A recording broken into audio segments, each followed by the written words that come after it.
What is UP, everybody? Welcome back to the channel. If you're a football fan, no, scratch that. If you're a human being on this planet right now, you need to watch this video because the FIFA World Cup 2026 has officially kicked off. The biggest sporting event on Earth has just started, and today we are breaking down everything you need to know. The latest match results, the tournament rules, the 48 teams, and the coolest jerseys of the tournament. Let's get into it. So first, let's talk about what makes this World Cup absolutely historic. This is the 23rd edition of the FIFA World Cup, and it is running from June 11th all the way through July 19th, 2026. It's being hosted across 3 countries, the United States, Canada, and Mexico, spread across 16 cities and 16 stadiums. But here's the big one.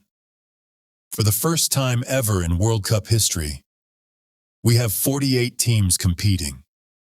Not 32. 48. That means more nations, more stories, more upsets, and a total of 104 matches. That's compared to just 64 matches in the last tournament in Qatar. This is not just the biggest World Cup. This is the biggest sporting event ever organized in North America. The final will be played on July 19th. At MetLife Stadium in New York/New Jersey. Mark that date. Now let me break down how this whole thing actually works, because the new format is different from what we've seen before. The 48 teams are split into 12 groups of 4 teams each.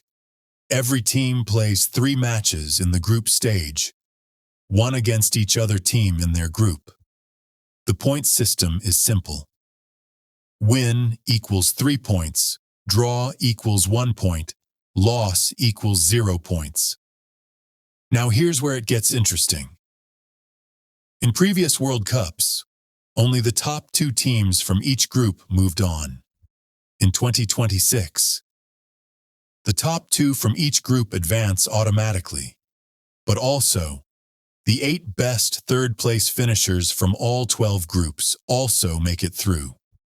That means 32 teams reach the knockout rounds. So if your team finishes 3rd, you're not done yet. You might still have a shot. And what happens if teams are tied on points? FIFA uses this tiebreaker order. Number 1, goal difference. Number 2, total goals scored. Number 3, head-to-head results between the tied teams. Number 4, fair play ranking. Fewer yellow and red cards, and as a last resort, a drawing of lots.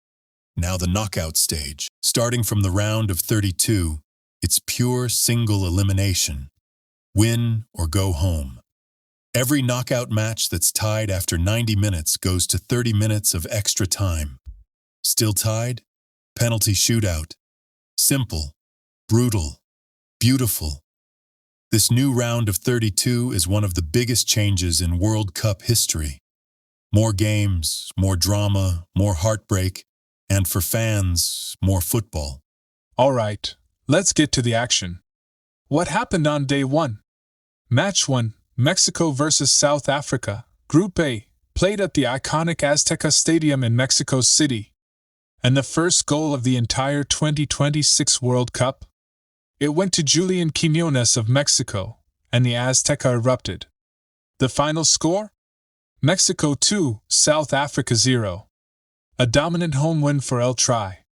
Raúl Jiménez also got on the score sheet, and what made it even sweeter for him? This was his first ever World Cup goal, marking an incredible personal comeback story. But the talking point of the night wasn't just the goals. The referee showed 3 red cards during that match. 3. The VAR decisions had everyone debating online for hours. Match 2 on day 1, South Korea versus Czechia, played in Guadalajara, Mexico. Czechia took the lead early through Ladislav Krejci. South Korea were down and looking shaky. But then, Hwang In-beom stepped up. Then Oh Hyung-gyu. South Korea turned it around completely to win 2-1. A comeback win for the Koreans in their very first match. Brilliant start. Day 2 brought us the host nations in action, and it did not disappoint. Game 1, Canada vs. Bosnia and Herzegovina, Group B, played at BMO Field in Toronto, Canada's home soil.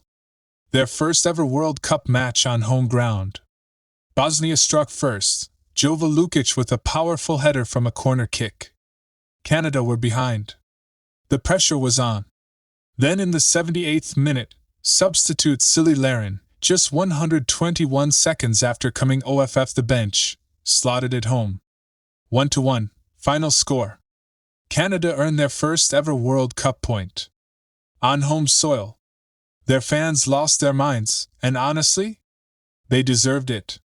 Both teams are still very much alive in Group B, alongside Switzerland and Qatar.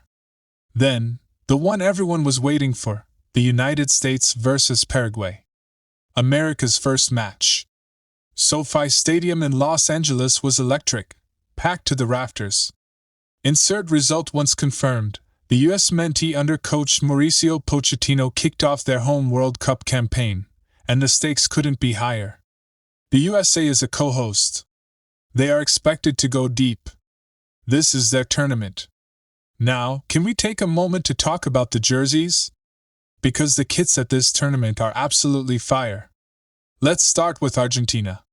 The classic blue and white stripes, clean, iconic, unmistakable. But the away kit? That's where they took a real risk, swirling patterns inspired by the art around Buenos Aires. Absolutely stunning. Mexico's home kit is a full love letter to Aztec culture. The entire jersey is covered in Aztec-inspired design, and on the back of the collar, it says Somos Mexico, we are Mexico. It gave fans chills when they saw it. The USA home kit is a throwback, inspired by the beloved 1994 World Cup jersey, which was played right here on American soil. The wavy stripe design is back, modernized, and the fans love it. France, both home and away, look like they were designed for the trophy. The home shirt uses multiple shades of blue for depth and movement, with a white collar and bronze detailing. Elegant. Presidential. And Brazil? The yellow jersey is football royalty. The latest design includes geometric details inspired by the Brazilian flag woven into the fabric. The away kit, made with Jordan brand, draws from the Amazon rainforest. Genuinely creative. Whoever wins this tournament is going to look great doing it. So what's coming up in the next few days? Because the schedule is absolutely stacked. Day 3 brings us Brazil vs. Morocco. Two incredibly talented squads. One is a 5-time world champion, the other one of the most exciting teams in world football. We also have Haiti vs. Scotland, and Australia taking on Turkey. Then on June 15th, Spain enters the tournament. Belgium, Saudi Arabia, Iran, New Zealand. June 16th? France, yes, Kylian Mbappe and company, make their debut against Senegal. Norway faces Iraq. And Argentina, the defending champions, play Algeria. And on June 17th, Portugal, England, Colombia, it just keeps coming. Every single day of this tournament is going to deliver. Set your alarms. Clear your schedules. The knockout stages begin on June 28th, starting with the round of 32. This is 40 days of pure football. And that is your complete FIFA World Cup 2026 update. Everything you need to know as this incredible tournament begins. 48 nations. 104 matches. 1 trophy. Who do you think is going to win it all? Drop it in the comments right now. I want to see your predictions. Argentina defending? Brazil reclaiming it? Or is this the year a dark horse shocks the world? If this video helped you understand the World Cup better, smash that like button. It genuinely helps the channel more than you know. Subscribe if you're new, because we are going to be covering every big moment of this tournament right here. I'll see you in the next one. Peace.